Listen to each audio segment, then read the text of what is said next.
Okay, my name is Sam Shropshire, and I'm here with my compadre Michael Vick and our special guest interviewee Angela Travis, and we're going to be talking about getting comfortable with change. Yes. I am Angela Travis. I teach at Lawler Middle School and I teach sixth grade world cultures. I'm Michael Vick. I'm the compadre here, and we're going to talk about how you need to be comfortable with change and kind of from a digital lens. So, you're teaching sixth grade world cultures. What have you taught in the past? Have you always taught this, or how long have you? This is my 12th year of teaching. I have taught all in Frisco, which is pretty great. So I've been able to see how the district has changed in many ways from when I started, like when we used to have like finals and midterms and things like that, switch and handing out paper report cards. And now all of that is online. My first 3 years, I taught special education, so doing resource and inclusion. And then for 3 years, I taught study skills when that was still a class. And then the past six, does that equal 12? Yes. I have taught world cultures, which I absolutely love. I goes along with my major, which is political science. And I've always kind of had a soft spot for sixth grade. So I've taught all levels in middle school. Middle school is kind of where I've just been teaching, but sixth grade, it's a special group and I really, really enjoy this age. What is it about sixth graders that sparks your interest so much? I think that they really love school still as a whole. It's right before their social world really changes. And so they still are interested in school. Middle school is new to them. So they're excited about it. They're excited to change classes, to have a locker, to have 8 different teachers to pick their elective, eventually be in athletics and all those fun things they don't really get to do, those grown up fun things that they don't really do in elementary school. But they're still, they just want you to like them. They get jokes and they start to do those higher level thinking. They just really like school as a whole, and they're a lot of fun. They very much keep teaching interesting. Well, Sam and I both have a fifth grade girl, and Oh boy. oh yeah, I mean, so next year we're gonna do another interview the same time, just so we can prepare. And we're gonna have a different set of questions altogether. You'll have a different set of questions each year that they are from sixth grade to seventh grade to eighth grade. When I taught, I started in sped too. It was a really interesting transition going from sped to general ed. It's really rare. I'm kind of curious. Like for me, I tell people that I'm going to general ed, and they're like, "Wow, that never happens," and it's hard to do. Can It you is. talk? Yeah, so talk a little bit about like your. I'm sure it happened for you, like the shell shock. It was, and it was a lot more students, but I think it was a benefit starting instead because I was in that world, so I understand more. Just like going through kind of all the paperwork, like knowing the paperwork in and out, and kind of what accommodations work and don't work, and things like that. So as a gen ed teacher, you can be more of an advocate for those kids because I've taught that and been through those meetings on the case manager side. I understand, as you know, understand sort of the paperwork a little bit better and kind of what can really work in a class and not work in a class. But it is a little, I mean, I was very unsure if I would be, quote, smart enough to teach like the pre-AP children and the GT children and things like that, which I think is a common thing for young teachers or kind of first year teachers. And then in middle school, you realize that they're 11 and 12 and you are smarter than them. And that's okay, right? That's why we get paid to do what they do, to do what we do. Yeah. So in your 12 years here, and you've had a lot of different kind of roles through the years, have you always considered yourself like a trailblazer or somebody that's willing to do things different or, be more innovative in the different things you've done? Trailblazer is such a strong word. I would say I get bored easy. So I like to change things up from year to year.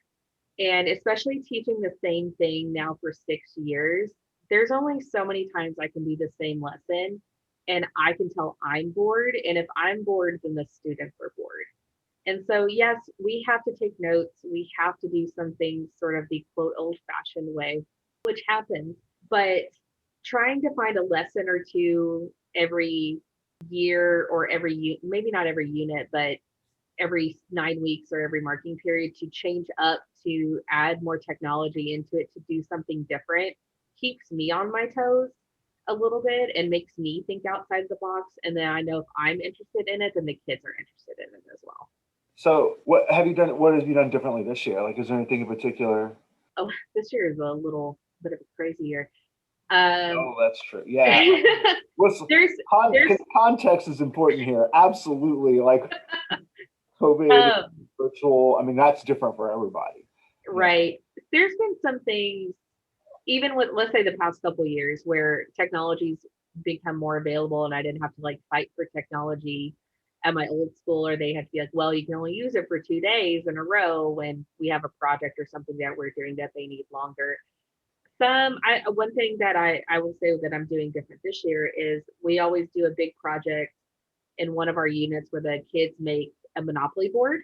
And it's one of my favorites that we do all year. It's a huge group project. And then at the end, they get to play Monopoly for a day while I grade their projects. But they don't know that. But they get to play Monopoly. You gotta do. Right. And so that's hard. We can't now, but I am all virtual this year. So that is really difficult for me to do. What I found a resource online that they're going to make a digital version of the board.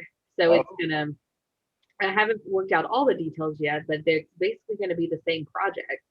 They're just going to do it virtually, but they're still going to be able to work in groups and collaborate, and then, have a day where they are in breakout rooms and playing a form of Monopoly. I mean, it won't be as hands-on as it is in the class because that's just not the nature of the game this year. Yeah. But that's something that I'm going to do. What are they like doing it on a slide, or what? Or how are they?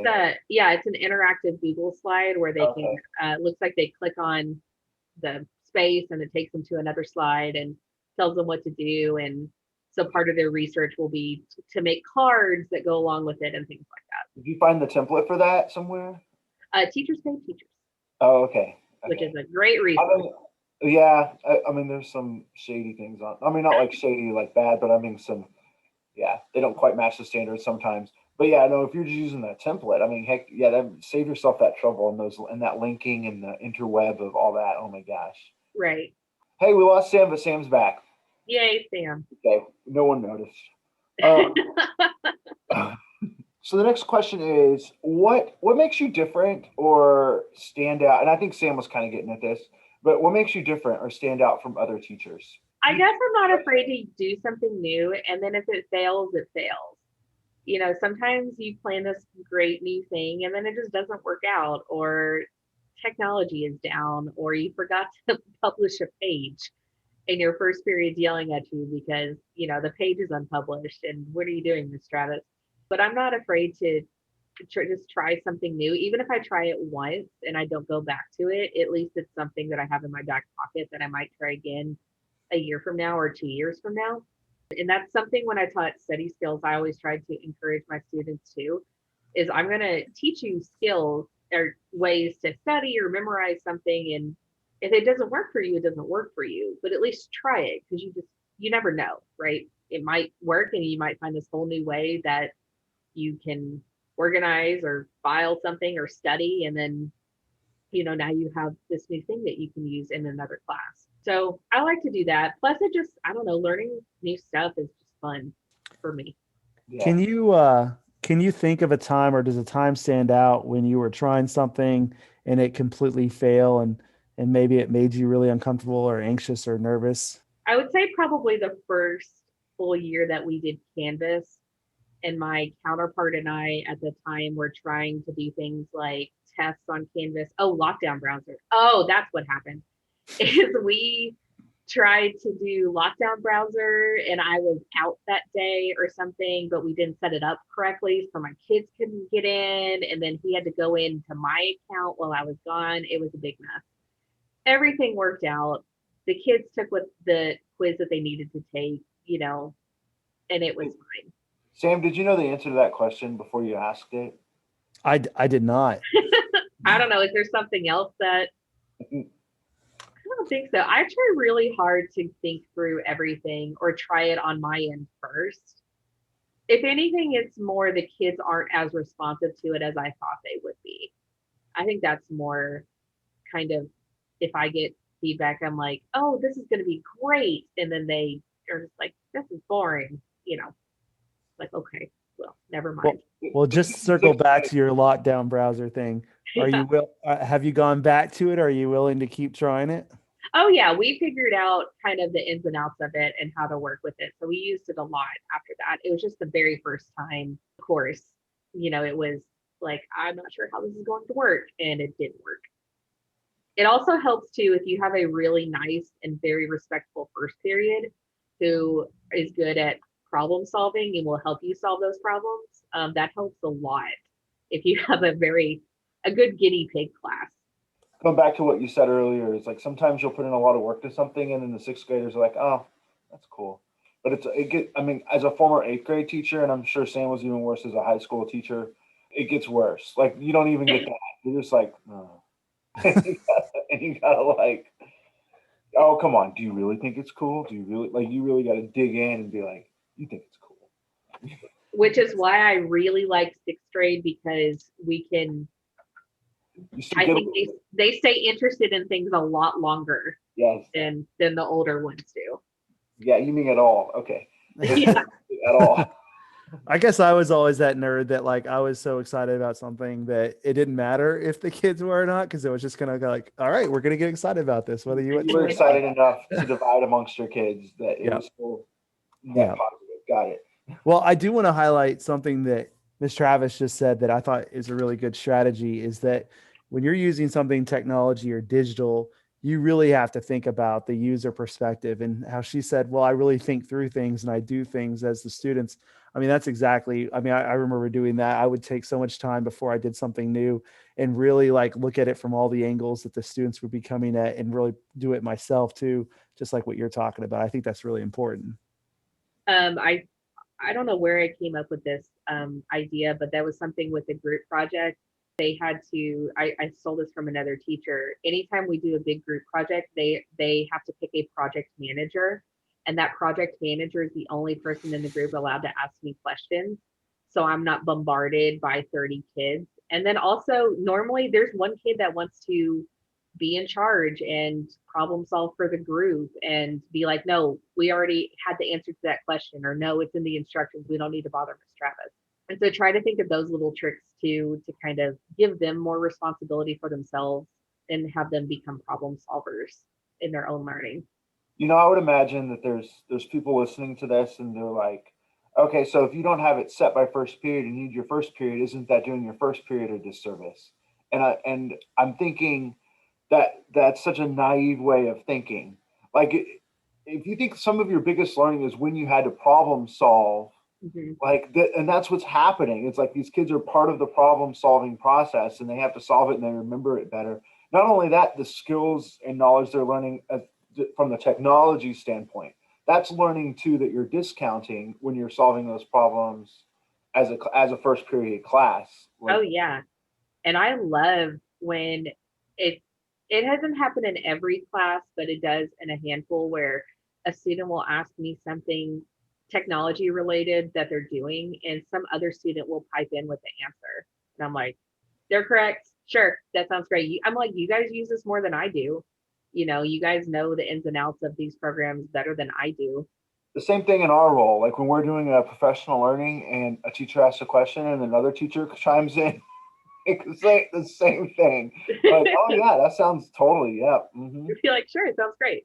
Well, yeah, I mean, like people want to, I think, have a desire to help other people. And if you know that answer, you're excited, like, ooh, I can help. And it's great utilizing your students like that.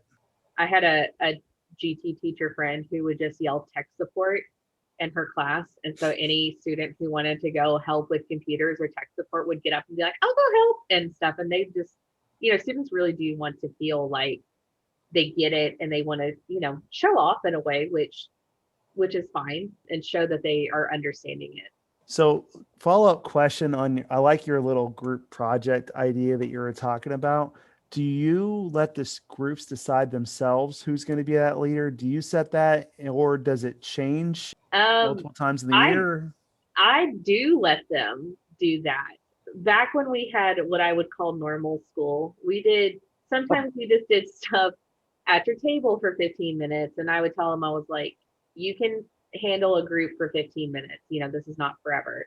The big group project that I do that's like a week long, I let them pick their own group. So in a way, they get to pick the ship that they sail on. And sometimes that's very successful. And normally there's one group per class that is not very successful, which requires me to step in a little bit more. And, I told them with the project manager, especially, that they don't get extra credit. There's nothing like that. It's like, if you are that type of personality where you like to know where everything is, what's going on, step up and be that leader. Like, there is nothing wrong with that type, showing that those strengths in a group, because that's real life, right? Like, not everybody's a leader. Some people are better with details. Some people are better with big pictures. Some people are better with knowing where everything is and organizing. Use those strengths to their advantage. Normally they're pretty good about picking that, because I go into that spiel beforehand. Sometimes not, and I might have to be like, let's have this person, kind of do this and that sort of thing. But normally they're pretty good. Okay, so is there a particular tool or strategy besides the group manager idea that you would like to highlight that you think has been particularly successful this year? We just are finishing up a big project for the region we're currently studying. And one thing that I made that I've kept over the years is an FAQ page.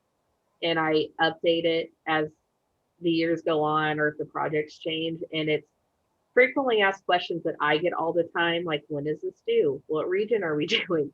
And then the project is 3 parts, so there's specific questions per part.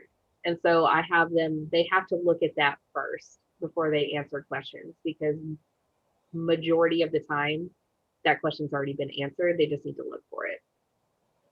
So that's something that I do for bigger projects. And is that in like a convenient spot for students to get to a place they know they can always go to access that? Yeah, it's on, we link it on our lesson, I guess the lesson plans, our like weekly agenda page for every day that the project's happening. That's cool. And it's just, it's like embedded. So if I make a change, it updates itself. Is it a doc? Mm-hmm. Oh, so it's a Google Doc embedded in. Okay. Mm-hmm. That's a great idea. And it would be so easy to just, check that in on the bottom of that agenda page. Yeah. And it's, and some things change with it, but then both me and my counterpart have access to it, so we can add to it if we need to. And, it's real easy to be like, go check the FAQ page, then answering, the same question 100 times a day. That is genius. Definitely. If people get nothing out of this interview. Right there. It's the same thing you would do as an adult. What do? You Google it, right? Your phone doesn't work, you Google it. A lot. Teachers are doing that. They're just saying, go ask this person. I just told them the answer. I just told them how to do that. Go talk to them. This is just more of a formal, lesson-based way of doing that. Yep. Well, a lot more convenient for them too, for sure. Are you ready, Michael, for the last question? Yes. Okay. Okay. This is the one that you didn't get ahead of time. Yeah, I heard that there was a secret question that I was getting. You want me to do it? Okay. Oh yeah, definitely. Oh, okay. All right. Angela, who I just met, I have a very important question for you. Okay. If you were stranded alone on a desert island, how long do you think you would survive? And then, what prompted you to survive that long? Why was it so short or long, depending on your answer? And keep in mind, you don't have a volleyball named Wilson here, okay? Okay. That was a scripted joke. Yes. Oh my gosh. I would like to say I would make it. Where is the island? In the ocean. Well, thank you. Yes, I know what islands are, but like, where in the earth? I don't know. We'll say surrounded by water. Think about Castaway. That temperature. Okay. Okay. Well, that's how I was like, if it's in the north, like if it's in the northern hemisphere, probably not very long, no matter what. So this is our fault for asking the geography teacher. Yeah. Yep. You like first period. Thank you. Yeah, exactly. See, I'm showing you, like, helping you guys. I will be optimistic and say a month. A month. If I can get a fire going, then I have glasses, so that would help. if I can get a fire going and get water, because that's the most important thing you need. I don't know. That's really hard. So If I you could think get that, that would be the most beneficial. What's the Wi-Fi like on the island? Yeah. So you're saying a month is optimistic, huh? Well, I don't know. I mean, if I could get a fire going, it also depends on like, are there like deadly bugs, or am I gonna get, like how often does it rain? What did I crash on? Like, can I build something to try to get out? But I don't know like ocean tides very well. A month is pretty good. I understand why that's optimistic. I'm with you on that. So like, my thought though is like, if you've made it a month, what's to keep you from going longer? You know what I True. mean? I guess I feel like I could make it past the you're gonna die of thirst stage. And then, which is what, 4 days, 2 days, 4 days, something like that. Like no water at all. This is making me thirsty. After that, it would be, I guess, I don't know. I feel like I could make it past that. So I'll that's my answer. Now, would you be the kind of person that would be like, I'm going to survive as long as I can on this island? Or you're like, I'm going to be Tom Hanks. I'm going to go out and try to make a raft and make a run for it. Man, the ocean's really scary. I probably would try. It would depend on how I got on the island, right? So if I feel like I'm near somewhere, then probably make a run for it. If it's like, oh, we were flying over the Pacific and we were halfway to whatever Asia and then we crashed, I'd be like, I don't know, we're like really out in the middle of nowhere. That sort of thing. This is a very intense question. I wasn't We've prepared. really gone into it. Yeah. I thought you were going to be like, do you like Office or Parks and Rec better? Well, that's obvious though. I mean, come on. The Office for sure. No, it's Parks and Rec. Wrong crowd. Well, no, I definitely appreciate both for different things. No, I definitely do, but I don't know. I did finally watch it over the summer, Sam. I finally watched The Office all the way. Oh, okay. So you're wrong now. Got it. I what? I said you're wrong now. Then got it. No. I'm The just Office kidding. was first, right? That was the original. It was. Parks and Rec was based, like the format of it was based on The Yeah. Office for sure. And I got to be honest, if I'm being truthful, like Parks and Rec has more people that were better actors and comedians. Oh, for sure. But The Office had singular better characters, if that makes sense. Like Dwight played Dwight's role way better Yeah. than anybody played anybody's role ever. Like that sort of thing. Yeah, like Dwight, Michael, Oh, those Michael. characters are awesome. But Like, I would say that Parks and Rec has a better last few seasons oh, for sure. than Oh yeah, The Office does. right. Yeah, the way that Parks and Rec would continue to add characters even at the end that were just amazing. Like Right. that one guy, was it Craig, that would just start yelling Right. all the Yeah. time. He was genius, and he was Right. one of the last characters added. Michael, have you watched Silicon Valley? No. Oh my gosh. I cannot believe you two of all people have not watched this. Okay, I'm writing it down. It is so good. I've got some other things on my to-do list. But No, that's number one. All right, what platform? I'll get real about this now. HBO. HBO. Okay. Oh, okay, good. And it starts strong and it gets better. Like it's not like, well, you gotta like go through the first season and then it like starts strong and it gets better. But Okay. it's so nerdy. You guys would love it. Okay, good. So so Silicon Valley, all the techie stuff, is that a major component of this? It is, but even if you're not a techie person, you can still, that's more like Easter eggs, so to speak. Like Okay. in Office Space, you can still enjoy Office Space, even though like I've never worked in an office. But like the restaurant that Jennifer Aniston works in, like I worked at Fridays for a long time, so I understand like the flair and all that stuff. Like you just have a better appreciation of it, but it's still really funny. Got it.